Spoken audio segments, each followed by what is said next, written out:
بسم اللہ الرحمن الرحیم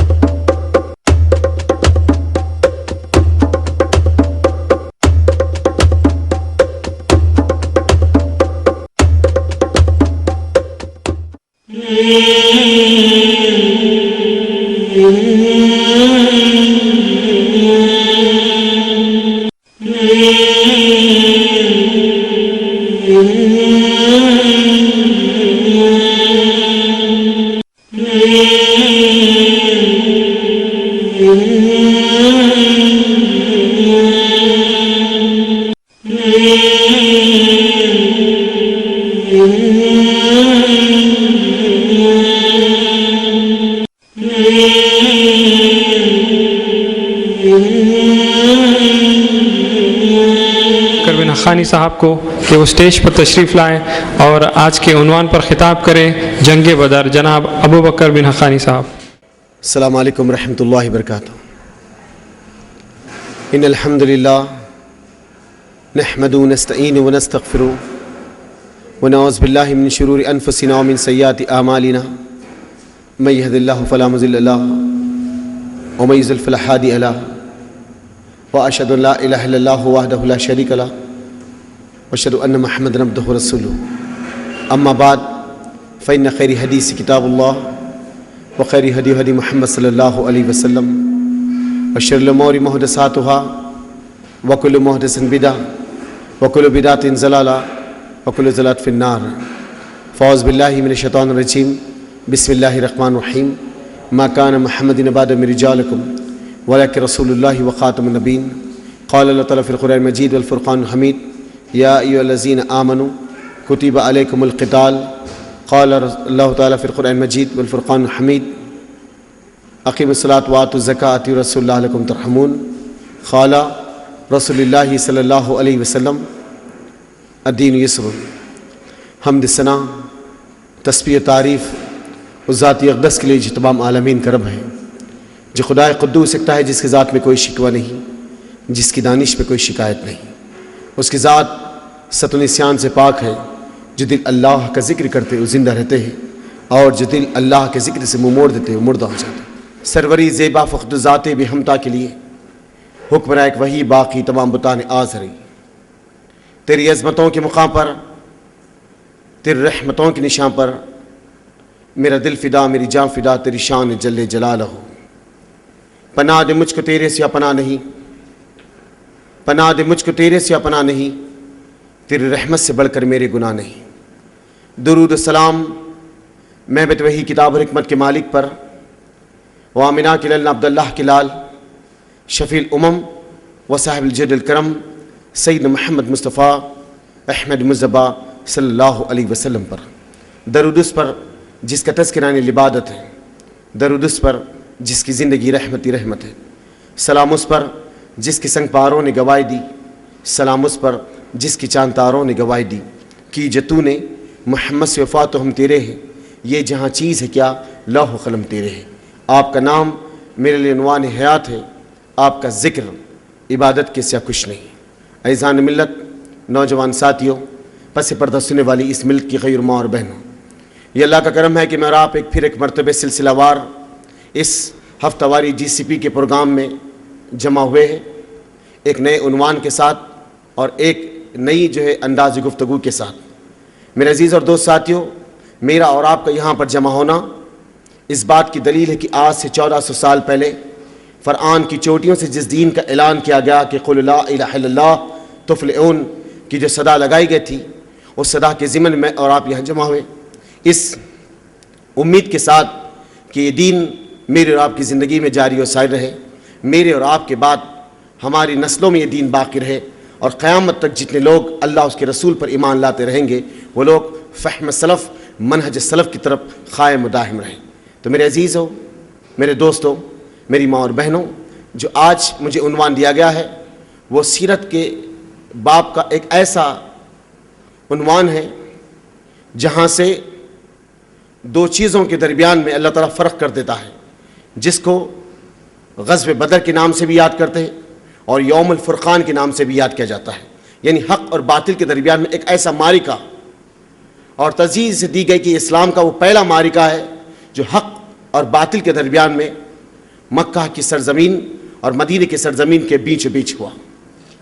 میرے عزیز اور دوست ساتھیو، یہ غزوہ بدر، جس کو جنگ بدر بھی کہتے ہیں، درحقیقت میں یہ ایک ایسی ٹاپک ہے، اللہ کے رسول صلی اللہ علیہ وسلم کی زندگی کا وہ موڑ ہے۔ تھوڑا سا اعتراض یہاں پہ ان لوگوں کو بھی ہوگا کہ تم جب پیس اور ایکویلٹی کی بات کرتے ہیں، انسانی حقوق کی بات کرتے، تو پھر یہ دہشت گردی کا نظام تمہارے پاس کیسے آیا؟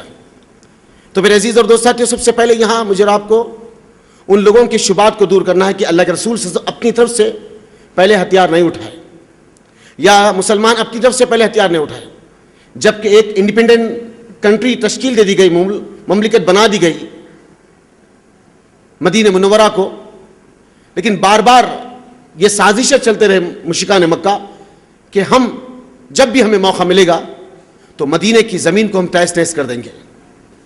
کئی حربے چلے گئے، یوں تو سریا اور غزوات قریب 80 کے قریب ہے۔ سریا اسے کہا جاتا ہے جس میں خود محمد صلی اللہ علیہ وسلم داخل نہیں ہوتے، اس میں اپنی طرف سے نفس نفیس شامل نہیں ہوتے۔ غزوہ اسے کہا جائے گا جس میں خود محمد صلی اللہ علیہ وسلم نفس نصیب شامل ہوتے ہیں، اس کو غزوہ کہا جائے گا۔ تو میرے عزیز اور دوستو، سریا ہوئے اور غزوات ہوئے، لیکن یہ جو غزوہ ہے جس کو جنگ بدر کے نام سے یا یوم الفرقان کے نام سے یاد کیا جاتا ہے، جس کے لیے اللہ رب العزت کہتا ہے کہ اے لوگو، اب تمہیں اجازت دی جاتی ہے، جس پہ ظلم ہوا ہے، جس پہ غم کے پہاڑ توڑے گئے، جسے اپنے گھروں سے نکال دیا گیا ہے، جس کی معاشرت کو تباہ کر دیا گیا ہے، جس کا جینا حرام کر دیا گیا، اللہ اب انہیں اجازت دیتا ہے کہ وہ لوگ ان کے خلاف اٹھ کھڑے رہیں۔ یوم الفرقان حق اور باطل کے درمیان میں فرق کرنے والا ایک سب سے پہلا معرکہ تاریخ کے اوراق میں 2 ہجری محمد صلی اللہ علیہ وسلم کی نبوت کے 13 سال مدنی مکے کی زندگی میں اور 10 سال مدنی زندگی کے اندر، 13 سال مسلسل محمد صلی اللہ علیہ وسلم مکے کے اندر تکلیفات میں، پریشانیوں میں، کرب میں، کوئی ایسا لمحہ، کوئی ایسا دن نہیں گیا مکے کے اندر جہاں اللہ کے رسول صلی اللہ علیہ وسلم پر غم کے پہاڑ نہیں توڑے گئے۔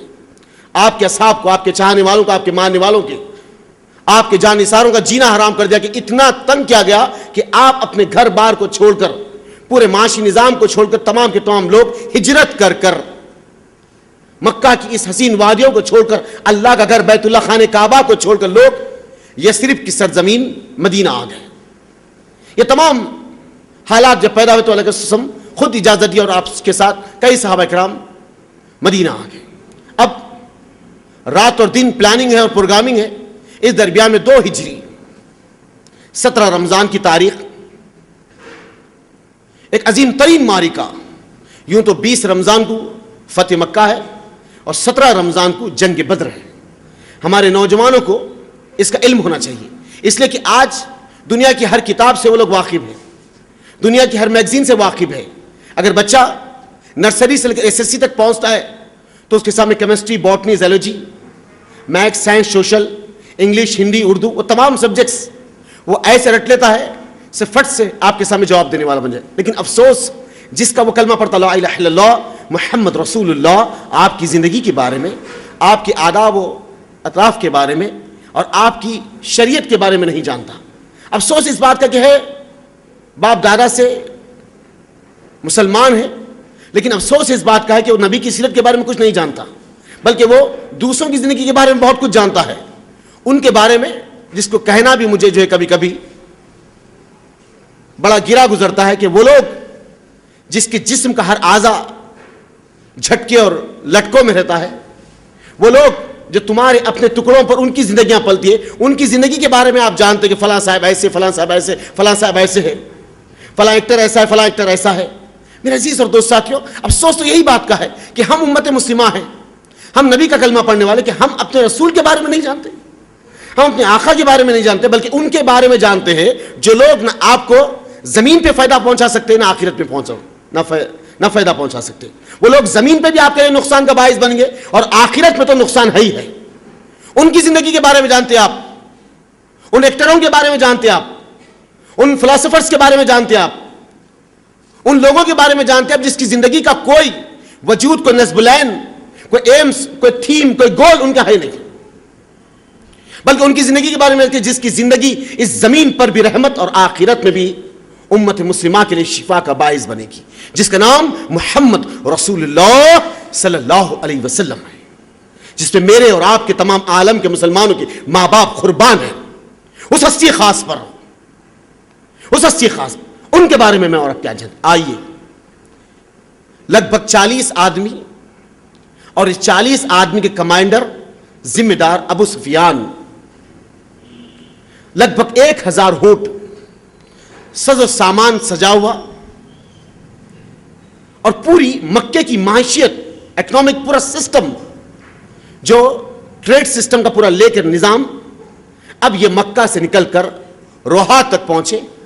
اللہ کے رسول صلی اللہ علیہ وسلم 2 آدمیوں کو اکثر لگا رکھتے پیٹرولنگ کے لیے، کہ یہ جو انٹرنیشنل شاہراہ ہے، جو انٹرنیشنل روٹ سے جہاں شام کی سمت اور مکے کی سمت، ایک راستہ مدینے کی سمت آتا، 3 حصے اس راستے کی، ایک راستہ مکے سے آ کے مدینے کے راستے پہ ہالٹ ہو جاتا، ایک راستہ شام کی طرف جاتا، اور اسی سے ایک راستہ مدینے کی طرف آتا۔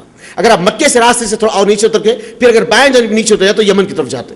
وہ ایک ایسی شاہراہ تھی جہاں آدمی اپنے ساز و سامان کو لے کر شام کے لیے، اردون کے لیے، مصر کے لیے اسی روڈ سے نکلتے تھے، اور ادھر مکے سے تھوڑا اور آگے بڑھنے کا نیچے کا حصہ جو یمن کے لیے، 2 بزنس عرب کی سرزمین پہ ہوتے تھے، ایک سرما میں اور ایک گرما میں۔ اس کا 2 بزنس کا 2 کا بھی ذکر اللہ رب العزت سورہ قریش میں اس کا جو ہے واقعہ اللہ تعالیٰ بیان کرا۔ اگر آپ قرآن کا 30 پارے کا اگر سورہ تو قریش اگر آپ پڑھ لیں گے تو آپ کو اس میں پورا جو ہے ان کا خاکہ مل جائے گا۔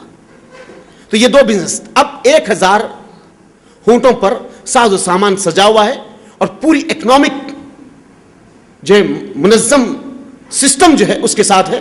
اب اس کا ذمہ دار ابو سفیان ہے، اور 40 آدمی کی ذمہ داری میں یہ قافلہ تجارتی نکلا۔ لیکن اللہ کے رسول صلی اللہ علیہ وسلم جب روحا کے مکان پہ پہنچے تک یہ قافلہ نکل کے شام کی طرف چلے گیا تھا۔ یہاں اللہ کے رسول صلی اللہ علیہ وسلم جلدی میں 313 تاریخ کے وقت میں 314 یا 316، لیکن معتبر جتنی روایتیں ملتی ہیں اس میں 313 ہے۔ طبقات ابن سعد میں، تاریخ الطبری میں، سیرت ابن شام میں، سیرت رحمت عالم میں، آمنہ کا لال در یتیم، حیات طیبہ،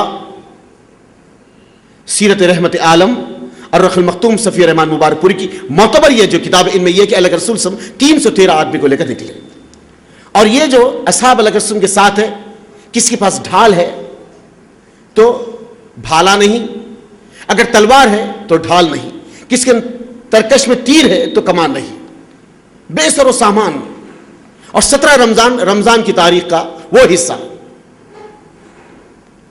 اللہ کے رسول صلی اللہ علیہ وسلم صحابہ اکرام کو تیار کر اب 313 جس میں 2 گھوڑے اور 70 اونٹ، 2 گھوڑوں میں سے سب سے پہلے زبیر بن عوام ایک گھوڑے پر سوار ہے، دوسرے گھوڑے پر جو ہے مقداد بن انس جو ہے سوار ہے، یہ 2 گھوڑے اور 60 اونٹ، قریب 313 کا قافلہ روحا کے مقام سے نکل کر آپ بدر کے مقام پہ پہنچے، کہ اب اس کا ہمیں تعاقب کرنا ہے، اسے ہمیں جو ہے روکنا ہے۔ وہ جو 1000 اونٹوں کے ساتھ جو ساز و سامان سجا کر مکے کی جو معیشت آ رہی اس کو ہمیں روکنا ہے۔ یہ پلان یہ تھا کہ اگر یہاں پہ ان کی معیشت کو کمزور کر دیا جائے گا تو مکے والوں کی کمر ٹوٹ جائے گی، پھر ان کی جرأت نہیں ہو سکے کہ مدینے پر حملہ کر سکے۔ اس سے پہلے ایک واقعہ ہو چکا تھا، رجب کے مہینے میں ایک مکے کے باشندے کا قتل ہو گیا اور کچھ لوگ پکڑے گئے تھے، ایک ہنگامہ میشر مکہ کی سرزمین پہ مچا دیا گیا۔ اب وہ بھی معاملہ سلجھا نہیں تھا، اب یہ بدر کا واقعہ آ گیا۔ اس درمیان میں ابو سفیان بھی کچھ اپنے انٹیلیجنس ڈپارٹمنٹ کے لوگوں کو آگے رکھتا تھا کہ تم آگے کی خبر لا کے مجھے دینا، اور یہاں محمد صلی اللہ علیہ وسلم 2 قبیلہ اشد کے لوگوں کو رکھ کر یہ کہا کہ آپ لوگ جو ہے اس قافلہ کہاں آ رہا اور کہاں ٹھہرا اس کی مجھے اطلاع دینا۔ یہ 2 آدمی نکل کر مدینے کے اس کی تیاری میں اور آگے بڑھتے، ابو سفیان اس قافلے کو لے کے شام سے واپس ہو رہا تو قافلے کو پیچھے چھوڑ کر آگے بڑھا کہ میں بدر کے قریب یا مدینہ قریب جاؤں، دیکھو تو صحیح کہ مسلمان حملے کی تیاری میں ہے یا حملہ کرنے والے۔ یہ قریب آیا، ایک قبیلے کے مقام پر رکا، وہاں سے کچھ آدمیوں سے بات کیا کہ یہاں کو ایک بڑا قافلہ مسلمانوں کا گزرتا ہوا نظر آیا. تو اس نے کہا اللہ کے بندے کچھ تو نہیں ہے, بلکہ 2 آدمی آئے تھے, وہ اس ٹیلی پر بیٹھ کے کچھ کھائے اور وہاں سے نکل کر چلے گئے. ابو سفیان آگے بڑھے, جہاں وہ لوگ اپنے ہونٹوں کو روکے تھے وہاں ہونٹوں کی مینگنیاں پڑی ہوئی تھی. میرے دوست ساتھی, آج ہم بہت ساری چیزوں سے جو ہے یہ اندازہ لگاتے ہیں کہ یہ کام ہونے والا, یہ کام ہونے والا ہے, لیکن اس دور میں, اس وقت میں جو سناسار تھے, جو لوگ دور اندیشی سے کام کرنے والے تھے, اور یہ جانتے تھے کہ اب آگے کون سا معاملہ ہونے والا ہے, تو ابو سفیان آگے بڑھا, اس ٹیلے کے اوپر 2 مینگنیوں کو اٹھایا, اونٹ کی ایک مینگنی کو توڑا, اس میں مدینے کے کھجوروں کی گٹی نکلی. تو اس نے اس بات کا اندازہ لگا کہ او ہو, یہ تو مدینے کا چارہ ہے, اس کا مطلب ہے کہ قریب مسلمانوں کا ایک لشکر کھڑا ہوا ہے جو ہم پہ حملہ کرنے والا ہے. یہ فوراً نکل کر زمزم بن زید کو بلایا, کہا یہ کچھ تم مان لو اور 2 یا 3 دن کے اندر فوراً مکہ پہنچو اور کہو کہ مسلمان تمہارے قافلے پر حملہ کر شکون مارنے والے, تمہارا مال لوٹ لینے والے, اس کی حفاظت کے لیے کچھ لوگوں کو لے کر آؤ. زمزم ابو سفیان کی اس بات کو سن کر اس مقام سے نکل کر مکہ پہنچے 3 دن یا 2 دن کے درمیان میں, اور اس انداز کے ساتھ پہنچے, اپنے کپڑوں کو چاک کر ہونٹ کی سامنے کی نتھی کو جو پھوڑ کر آواز دیتے ہوئے قافلہ قافلہ قافلہ, ابو سفیان کا قافلہ, بچاؤ مکے والوں, مسلمان حملہ کرنے والے ہیں. جیسے یہ بات مکہ میں پہنچی, ایک تہان سا مکہ میں پہنچ گیا. کہا کہ یہ مجال مسلمانوں کی, حرام مہینوں کے اندر انہوں نے ایک آدمی کا قتل کیا, اسے خون بہا دے دیا گیا تھا, لیکن وہ لوگ جب ٹکراؤ پہ آتے ہیں, تباہ کرنے میں آتے ہیں, تو ہم خاموش بیٹھے. اس جرت کے ساتھ, اس ہمت کے ساتھ مشرکان مکہ کی ایک ٹولی ابو جہل کے بہکاوے پہ تیار ہو گئے. لگ بھگ قریب 1000 سے زائد لوگ, ایک روایت پہ 1300 1400 کے قریب, لیکن بدر تک آنے تک 1000 ہو گئے تھے زائد لوگ. اس انداز زندگی کو لے کر پورے حال و ماحول کے ساتھ مسلمانوں سے مقابلہ کرنے کے لیے نکلے, پورے جنون کے ساتھ. مکے میں 2 قسم کے لوگ تھے, ایک جو نفس حفیظ کچھ شامل ہونا چاہتے تھے بدر کے اندر, اور کچھ لوگ ایسے تھے جو آ نہیں سکتے تھے, اپنا پیسہ لگا کر دوسروں کو بیچتے تھے. عورتیں کہتی کہ ہم آ نہیں سکتے لیکن ہم اپنے طرف سے کچھ آدمیوں کو بھیجیں گے, جاؤ مسلمانوں کو صف ہستی سے میٹ ڈالو, صف ہستی سے میٹ. آج بھی شاید کہ یہی پلاننگ پوری دنیا میں ہو رہی ہے. پوری دنیا میں کسی نہ کسی ضابطے سے مسلمانوں کو ٹارگیٹ بنایا جا رہا ہے. بیچ میں 2 جنگیں ہوئی, عراق اور افغانستان کی. اب اس کا ایک نیا مرحلہ پھر جو ہے شاید لیبیا کا شروع ہوگا. تو میرے عزیز اور دوست ساتھی, اس کے باوجود بھی اللہ آگاہ کر رہا ہے, سمجھا اور بتا رہا ہے کہ اللہ کے بندو جان لو کہ اس کی قدرت کیا ہے. ہلکے سے جھٹکے دے کر جو پوری ان کی معاشرت کو, ان کے نظام کو تباہ و برباد کر دیا گیا. ورلڈ کا 30واں ملک, 30واں اکنامک سسٹم کا جو 30واں ملک تھا دنیا کا, جس کو جاپان کہتے, آج بھی کچھ پر جس کے ہاتھ میں آ گیا ہے. اس کے باوجود بھی لوگوں کو اس بات کا احساس نہیں ہوتا کہ رات اور پلاننگ ہے, جس کی زبان پہ یہ الفاظ لا الہ الا اللہ محمد رسول اللہ, ان کو صف ہستی سے میٹے. یہی سازش ہے مکے والوں کی بھی. انشاءاللہ اللہ قرآن میں کہتا ہے یمکرون یمکر اللہ واللہ خیر الماکرین. زمین پہ لوگ ایک چال چلتے اور اللہ آسمانوں پر ایک چال چلتا ہے, اور اللہ سب سے بہتر چال چلنے والا ہے, سب سے بہتر چال چلنے. میرے دوست ساتھیوں, دنیا لاکھ ملامت کر دے, لیکن آپ جس نہج کے لیے, جس مقصد کے لیے آئے ہیں, وہ مقصد یہ کہ ہر کچے اور پکے مکان میں یہ اللہ کا دین چلے جائے. وہ مقصد یہ ہے کہ ہر کچے اور پکے مکان میں یہ اللہ کا پیغام پہنچ جائے, رسول کی بات پہنچ. اس مقصد کے لیے آپ آئے, اور آپ کا کام یہ ہے یہ پیغام کو دوسروں تک پہنچانا. اب 1000 کا لشکر نکل کر ساز و سامان کو لے کر آنے لگا. اب ادھر ابو سفیان سمجھ گئے کہ محمد صلی اللہ علیہ وسلم جو یوحا سے نکل کر بدر کے مقام پہ پہنچ گئے, اب تیاری ہے ہم پہ حملہ کرنے کی. تو پیچھے پلٹا, اپنے قافلے کو لے کر بڑی دور تک شام کے راستے پر آگے نکلا. وہاں سے پھر دوسری صحراؤں سے ہوتے ہوئے جو ارتک ایک راستہ نکلتا تھا مکے کے لیے, اس سم چلے گا, اس پہاڑوں کے پیچھے سے. جیسے پیچھے چلے گا, قریب جب مکہ کے قریب آیا تو وہاں سے قاصد کو بھیج کر کہا کہ جاؤ جا کر جو لوگ نکلے ہیں مکہ سے انہیں اجازت دے دو, حکم دے دو, انہیں جو ہے سمجھا دو کہ میں بڑے سلامتی کے ساتھ واپس آ گیا ہوں, تم لوگ واپس آ جاؤ. یہ خط لے کے جب ان کے پاس شخص پہنچا تو ابو جہل کہتا کہ نہیں, ہم تو آج مسلمانوں کی اینٹ سے اینٹ بجا دیں گے. کیا سمجھتے ہو اپنے آپ کو؟ جبکہ یہ موقع تھا واپس پلٹ سکتے تھے. یہاں ان کی انا, ان کے غرور نے, ان کے تکبر نے انہیں تباہ برباد کر دیا. یہ کہتا کہ نہیں, ہم تو آج مسلمانوں کی اینٹ سے اینٹ بجائیں گے. آج ہم مسلمانوں کو بتا دیں گے کہ ہمارے جوڑے بازو میں کتنی قوت اور طاقت ہے. لات و حبل بنانا کی قسم, لات و عزا کی قسم.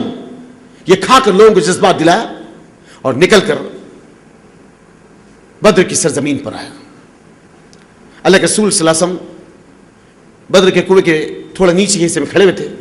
ایک صحابی نے کہا اللہ کے رسول صلی اللہ علیہ وسلم یہاں آپ وحی کے ذریعے سے قیام کرے ہیں یا آپ اپنی طرف سے یہاں ٹھہرے ہیں؟ تو کہا کہ نہیں, میں اپنی طرف سے کھڑا ہوں. اللہ کے رسول میں جنگوں کی ترتیب کو جانتا ہوں, ہم تھوڑا اوپر جا کے ٹھہریں گے جہاں بدر کا کنواں ہے, وہیں ہم ٹھہریں گے, اور جتنے چھوٹے چھوٹے کنویں اس کو جو ہم ڈھانپ دیں گے کہ مشرکوں کو جو ہے پانی نہ مل سکے.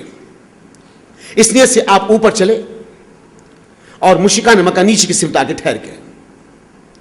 اس درمیان میں رات میں بارش ہوئی. جب رات میں بارش ہوئی تو جہاں مسلمان تھے تو ریتیلی زمین تھی جس میں گرپ پیروں کو اچھی مل سکتی ہے اور جو ہے جانور کے پیر بھی اچھی طریقے سے ٹھہر سکتے. اچھا, یہ لوگ کھڑے تھے مشرکان مکہ, وہ زمین ریتیلی نہیں تھی, چکڑ کی وجہ سے جو ہے پیر ان کے ٹھہر نہیں سک رہے تھے. یہ ترتیب تھی جنگ کی. اب رات کا سما ہے, ادھر ناچ گانا چل رہا ہے, ڈف بج رہے, آگ کے ساتھ کھیلا جا رہا ہے, شراب کے پیالے چھلک رہے. مشرکان مکہ اپنی رو میں, اپنے ماحول میں ڈوبے ہوئے ہیں, اور ادھر 313 اپنے خیموں میں رب کے سامنے گڑ گڑا کے رو رہے ہیں.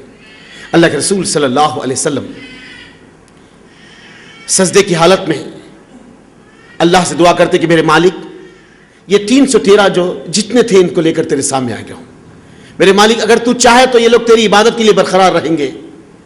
میرے مالک, اگر تو یہ نہیں چاہے گا تو پھر قیامت تک تیرا نام لینے والا کوئی باقی نہیں رہے گا. میرے رب, تو نے جو مجھ سے نصرت کا وعدہ کیا ہے, تو نے جو مجھ سے نصرت کا وعدہ کیا ہے, میرے مالک وہ نصرت مجھے دکھا دے, وہ فتح و کامرانی مجھے دکھا دے. اللہ کے رسول سے بے ساختہ رو رہے. آپ کی شانوں سے کبھی کبھی چادر نیچے گر جاتی. ابو بکر صدیق کہتے اللہ کے رسول, آپ اتنے بے قرار کیوں ہیں؟ اللہ آپ کو کبھی اللہ آپ کو رسوا نہ کرے گا. نصرت آپ کے ساتھ ہوگی, نصرت آپ کے ساتھ ہوگی. اب صبح ہوئی, محمد صلی اللہ علیہ وسلم صحابہ کی صف باندھی کیونکہ جلدی جلدی آ گئے تھے. اللہ کے رسول صلی اللہ علیہ وسلم پوچھتے کہ مجھے اور کچھ مشورے دو.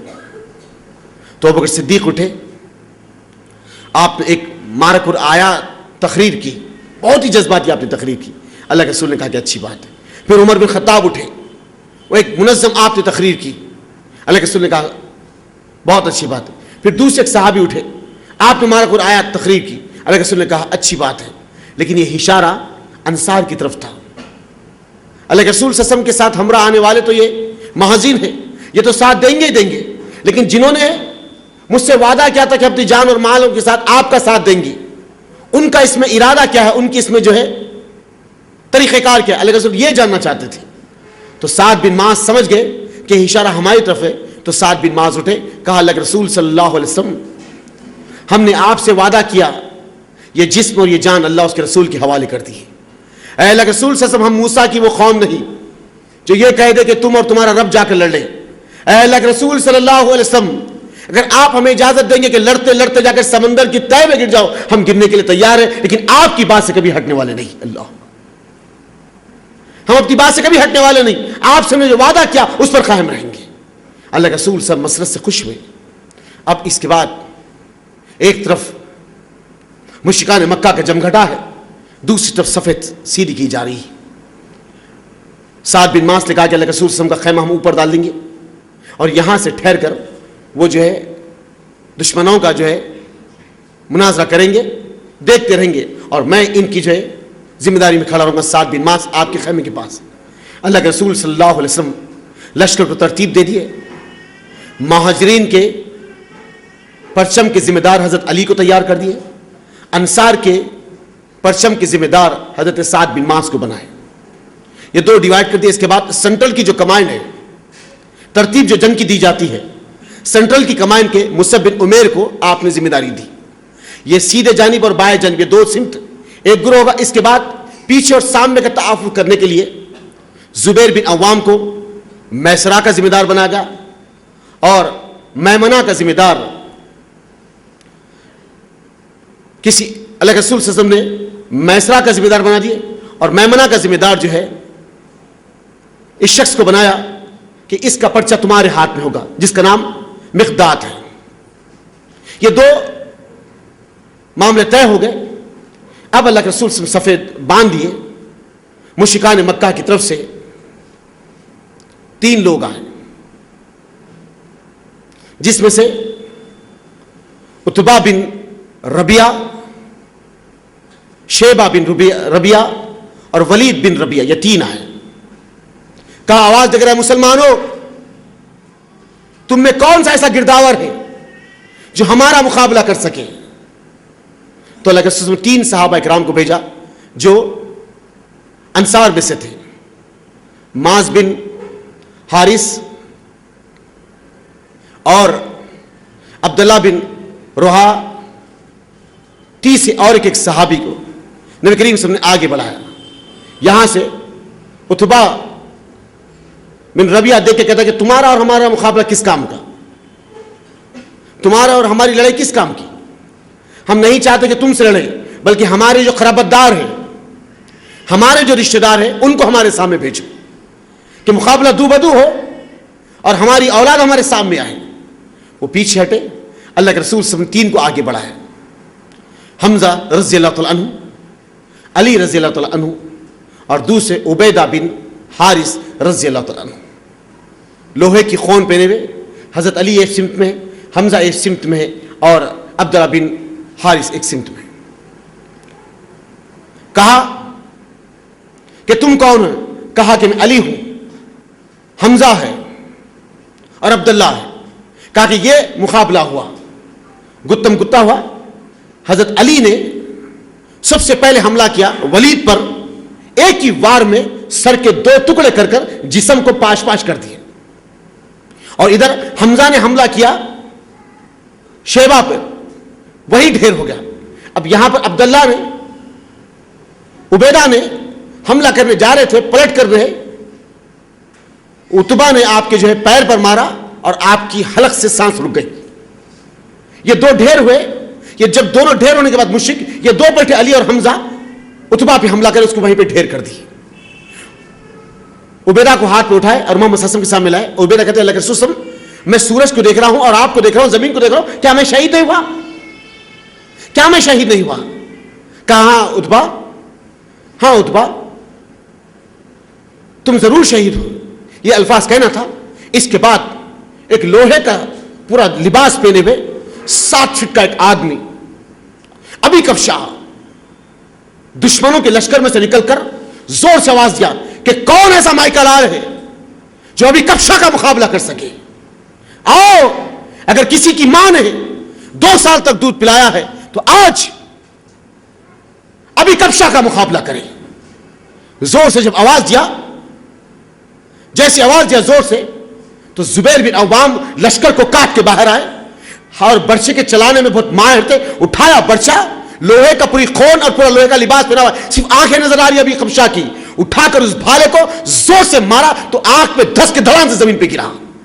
زبیر بن عوام اچھل کے اپنے لشکر سے باہر نکلے اور سینے پہ پیر رکھ کر کھینچ کر باہر نکل تو مڑ گیا نیزہ.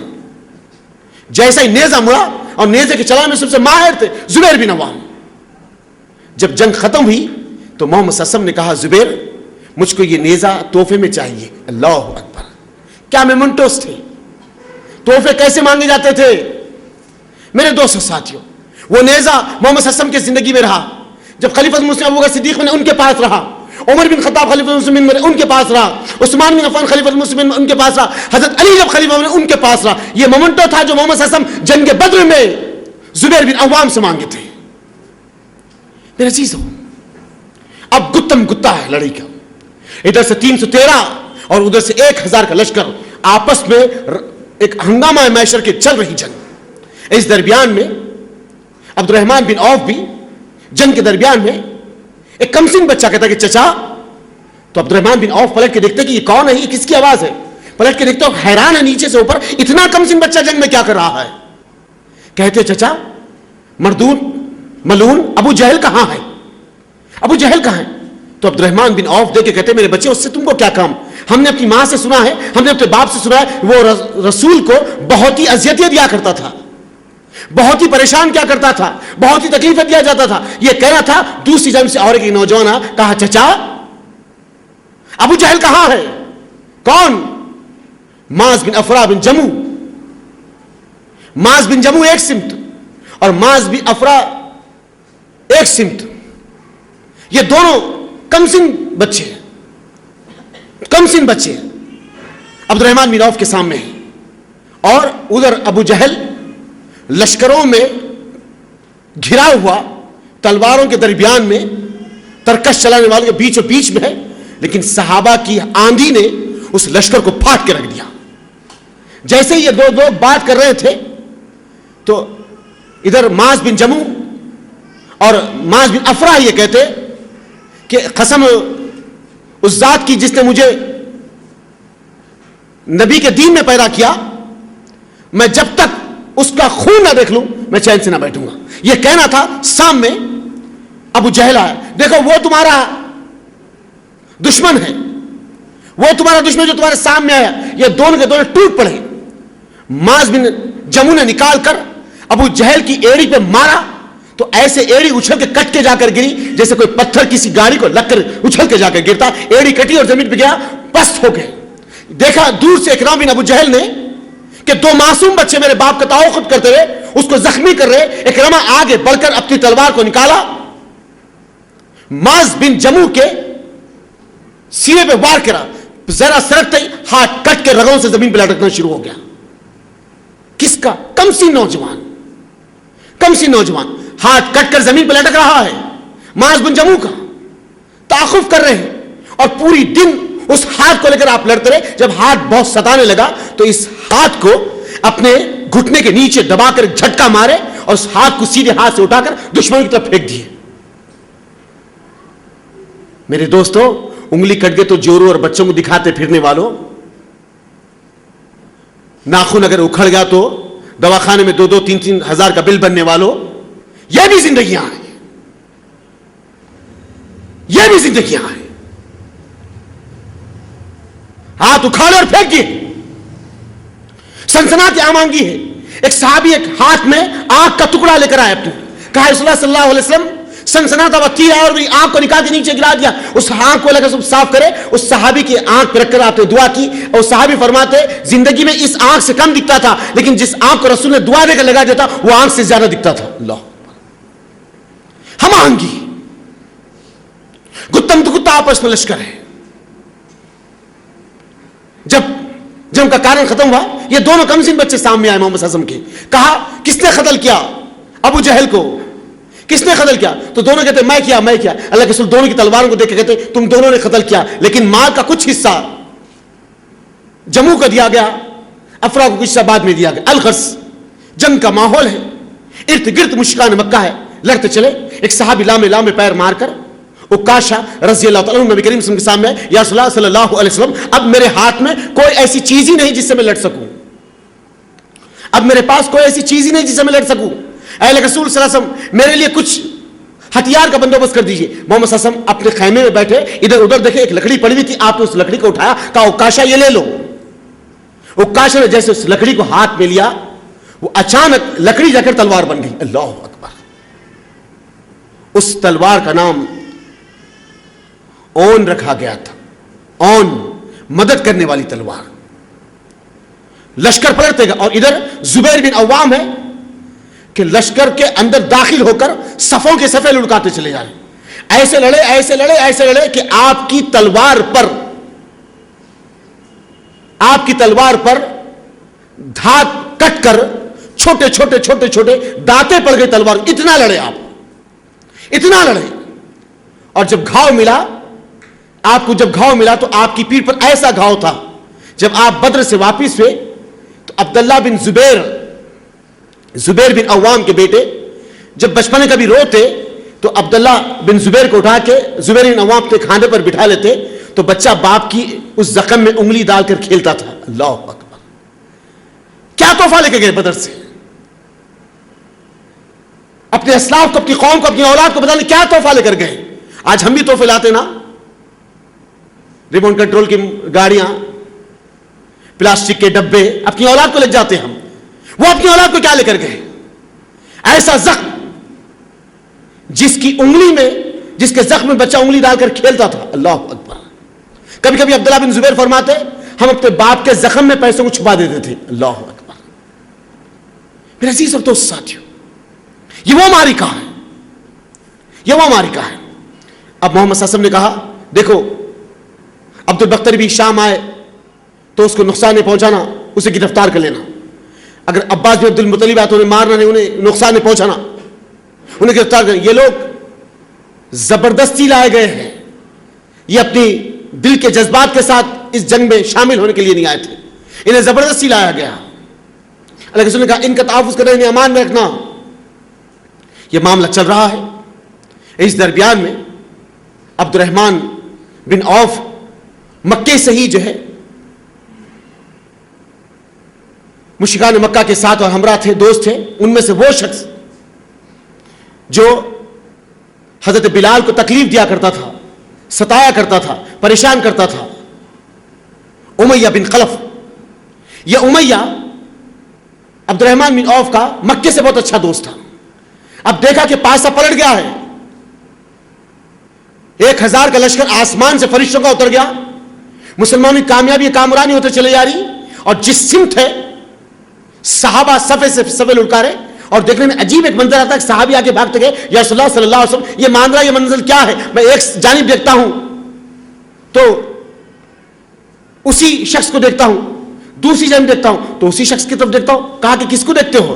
فرمایا کہ رسول صلی اللہ علیہ وسلم دیا بن کلبی ہے جو سیدھے جانب بھی دکھتے ہیں اور بائیں جانب بھی دکھتے ہیں. اللہ کے رسول مسکرا کے کہا اللہ کے بندو سیدھے جانب جو جبریل امین ہے دیا بن کلبی کی شکل میں لڑ رہے، اور بائیں جانب حقیقت میں دیا بن کلبی ہے. فرشتے صحابہ کی شکل میں آ کے جنگ بدر میں لڑ رہے. حضرت عباس فرماتے کہ تم نے نہیں پکڑا، ایک وائٹ پوش آدمی نے میرے ہاتھ کو پکڑ لیا، انہوں نے مجھے گرفتار کیا. یہ معاملہ بدر کا ہے، ہم آہنگی. اور یہاں پر وہ دشمنان دین کھڑا ہوا ہے، آواز دیتا عبد الرحمن بن عوف کو. کہا عبد الرحمن کیا تم سرخوٹ نہیں چاہتے ہو؟ کیا تم اس بدر میں زیادہ مال ملے چاہتے نہیں؟ تو عبد الرحمن بن عوف جو دوسرے ہتھیار کو اٹھا کر مال غنیمت سے کچھ چیز لے کے آ رہے تھے، جیسے امیہ بن خلف کی اس آواز کو سنے وہ ہتھیار کو پھینک دیے، امیہ بن خلف کو ساتھ پکڑ لی. کہا کہ میری امان میں سے لے جا رہا ہوں. جیسے امیہ بن خلف پہ نظر پڑی حضرت بلال کی، کہا امیہ اللہ کا باغی اور دشمن امیہ بن خلف، یا آج تو رہے یا میں رہے. عبد الرحمن بن عوف کہتے ہیں میری امان میں اس کو چھوڑ دو. کہتے ہیں نہیں، یا یہ رہے یا میں رہے. کہا مسلمانوں اللہ کا باغی، اللہ کا دشمن. فوج آئی سامنے، امیہ سے عبد الرحمن بن عوف کہتے ہیں امیہ تو نیچے لیٹ جا، میں تجھ پر ہو جاؤں، شاید کہ تیری امان ہو جائے، میں تجھے محمد صلی اللہ علیہ وسلم کے ساتھ لے جاؤں. نیچے جیسا لیٹتے ہی آپ اس پر بیٹھے، دوسرے صحابہ کرام تلوار کو نکالا اور دونوں ٹانگوں کے بیچ میں اس کی ہتھیلیوں کو پھاڑ ڈالا. اچنا جیسے پھٹی. عبد الرحمن بن عوف کرتے اللہ رحم نازل کرے حضرت بلال پہ. وہ تلواریں بھی چلے گئی، جس کو پکڑ گیا انہیں بھی مر گیا. اللہ، ایک مال غنیمت ملا تھا وہ بھی گیا، یہ بھی گیا ہاتھ سے. بہرحال یہ صحابہ اکرام کی جستجو، آپ کی تڑپ، آپ کی تاثیر، آپ کی قوت، اللہ نے وہ فتح اور نصرت سے نواز دیا کہ پورا مشرکان مکہ کا پاسا پلٹ گیا. 70 کے قریب مشرکین جہنم کی تہہ میں چلے گئے اور 70 گرفتار ہو گئے. 14 مسلمان صرف شہید ہوئے، جس میں سے 8 انصاری ہے، 4 مہاجرین ہیں. 14 مسلمان بدر کی سرزمین پر شہید ہوئے، جس میں 8 انصاری، 14 مہاجرین، اور ادھر 70 مشرکین جہنم کے گلے میں چلے گئے اور 70 گرفتار ہو گئے. 70 گرفتار ہوئے. تو محمد صلی اللہ علیہ وسلم نے کہا معاذ بن افرا، معاذ بن جبل کو بلاؤ. کہاں ہے پڑا ہوا؟ ابو جہل نیچے پڑا ہوا ہے, ابھی آخری سانس سے گر رہا ہے. دوسرا وار کیا, معاذ بن افرا نے, وہ زمین پہ گر گیا اور یہ سمجھ کے مر گیا, سمجھ کے نڈال ہو گیا, پڑا پیچھے ہٹ گئے.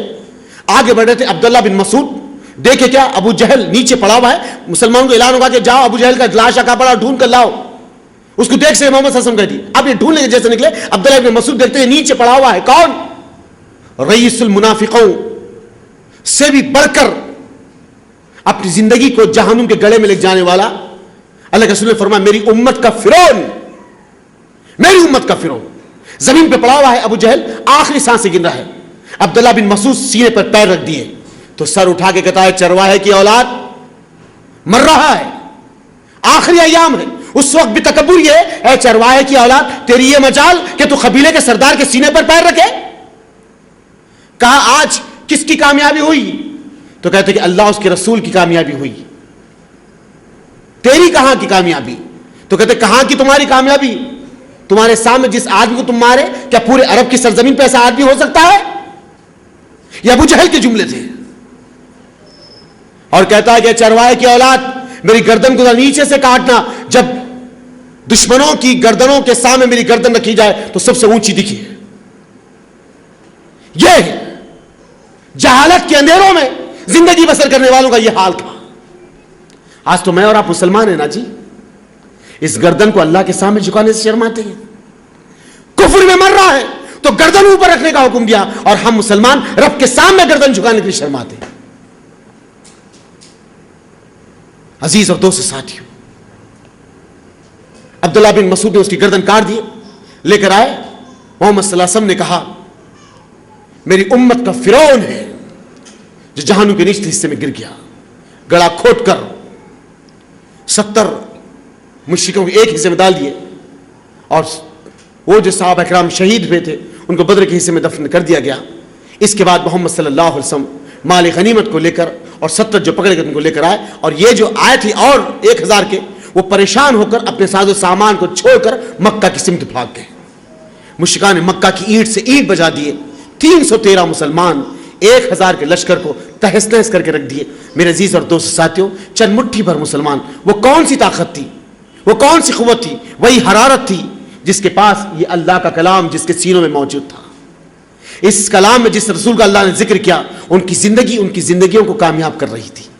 آج بے شک ہم اس پر ایمان ضرور رکھتے ہیں, بے شک جو میرے اور آپ کے رسول ہے آخری, ہم ان پر ایمان ضرور رکھتے ہیں, لیکن عزیز اور دوست ساتھیوں آج عمل کے معاملے میں بہت کورے ہیں, بہت کورے ہیں. کیا کہا تھا صحابہ کرام نے, اے اللہ کے رسول صلی اللہ علیہ وسلم ہم موسیٰ کی قوم نہیں. یہی تو جملے تھے نا کہ اے موسیٰ تم اور تمہارا رب لڑ لے. صحابہ کا یہ عمل نہیں تھا.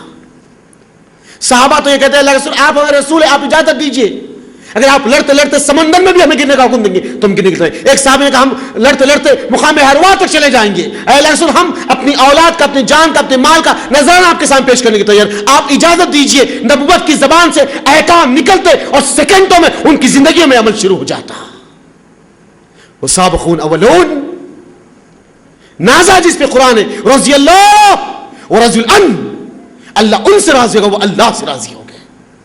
یہ وہ لوگ ہیں جی. آج ہم ٹٹولے اپنے آپ میں, کھنگالے اپنے آپ کو دیکھیں کہ آج ہم کس ضابطے کے ساتھ, کس سمت اور کہاں ٹھہرے ہوئے ہیں, ہمارا مرتبہ ہمارا مقام کیا ہے. آج دنیا ہمیں ذلیل اور رسوا کر رہی ہے. 313 تھے حجاز عرب میں مشرکان مکہ کی اینٹ سے اینٹ بجا دیے, اپنی سرحدوں کی حفاظت کی. لیکن آج سینکڑوں کی تعداد میں مسلمان ہیں, سینکڑوں کی تعداد میں. میرے دوست ساتھیوں, وہ خود اپنے ایمان کو نہیں بچا سکتے.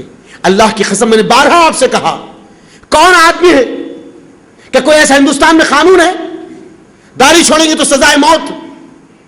کیا ہندوستان میں کوئی ایسا قانون ہے داڑھی چھوڑیں گے تو 30 کوڑ لے؟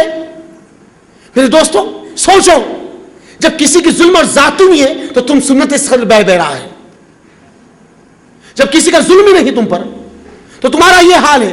ظلم کرے تو ایمان بھی چھوڑ دیں گے, تھوڑی سی تکلیف آئیں گے تو اللہ اس کے رسول کو بلا کر رہیں گے ہم کافر ہیں, کیونکہ آج تمہارا عمل اسی چیز کی دعوت دے رہا ہے. جب ظلم نہیں ہے، اپنے 6 اور 7 فٹ کے جسم پر تم اللہ اس کے رسول کے قوانین کو نافذ نہیں کر سکتے تو اس زمین پہ خلافت کو کیسے نافذ کریں گے؟ کیسے نافذ کریں گے؟ اپنے آپ میں چینجز لاؤ دوستو ساتھیوں. جب چینجز آئیں گے تو آسمان کا رب بھی تمہاری مدد کرے گا. صحابہ تسبیحوں کو جپتے ہوئے سجدے کرتے اپنے گھروں اور مسجدوں میں نہیں رہ گئے، فیلڈ پر اتر گئے تھے. فیلڈ پر دعوتی اصلاحی ہر معرکے میں صحابہ سب سے آگے تھے. یہ آج ہندوستان میں جو میں اور آپ مسلمان نظر آتے ہیں، یہ انہی کی محنتوں کا نتیجہ جو آج میرا آپ کے گھر میں یہ دین نظر آ رہا ہے. اللہ کے لیے وقت بہت ہے، زندگی بہت ہے. اللہ کے لیے ابھی بہت سارے کام ہونا ہے، لیکن وقت اصل جس کی جو اجازت دے رہا ہے وہ کام ہے دعوت اللہ، رجوع اللہ. اللہ کے پیغام کو اللہ کے بندوں تک پہنچاؤ، اپنے آپ کو اپنے رب کی طرف رجوع کرو. یہی پیغام جی سی پی کی طرف سے، یہی پیغام آپ کو جو ہے فہم سلف اور منہج سلف کی طرف سے. سبحان ربک رب العزت عما یصفون وسلام علی المرسلین والحمد للہ رب العالمین.